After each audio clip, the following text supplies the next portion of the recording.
I've had a ton of fun poring over the Bar Harbour map on Google Maps in order to triangulate where exactly these locations are based on real life locations.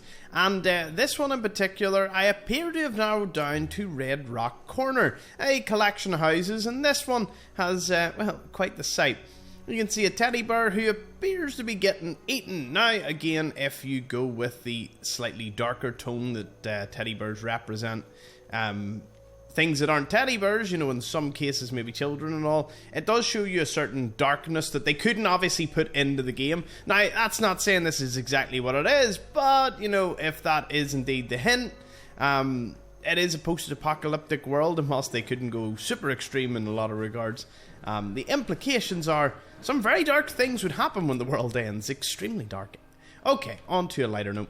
We supply shed out the back, and we've got a pier that goes to nowhere. I mean, I'm assuming there was a staircase here, or ladders or something, because no way the water level would reach up this high. If it did reach up this high, then that would mean it would completely flood the waterfront, and Eagle Cove Tannery would probably cease to exist. So, that's one thing I always wonder when I see such high piers like that. And then we have one of those pools there. I'm assuming that's, again, is that another one to measure like the tide, or is that like for fishing? Or I like the idea of it measuring tide, but I'm seeing the fishing net now and I'm thinking, well, it could have been, you know, just a cool wee way to catch some fish.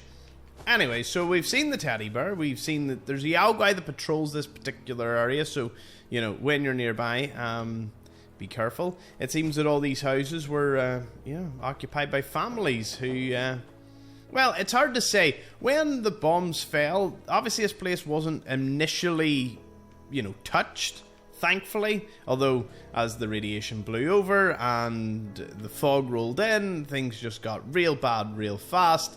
And I would say the residents were, well, if they didn't fall out and fight and rat and... well, I assume order was hard to keep at any point in the world at this time. Anyway, in between Oceanarium and Eagles Cove Tannery is where you can find this collection of buildings, and of course, the Yao Guai's most dangerous thing that you can find. An interesting fact is a little further east, you can actually start to see that they've deforested a lot of places, which feeds into my theory that if the families did survive, and obviously the bridge to the mainland was blown, they were isolated, you know, resource collection might have been a thing.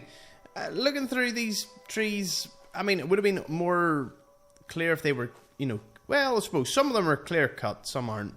I suppose maybe they, if it was done by hand. Ooh, this place is actually occupied by albinos and plenty of rad rabbits. And there's a pretty cool, like, comedy club over there. I know, when I say comedy club, even I'm amazed by it.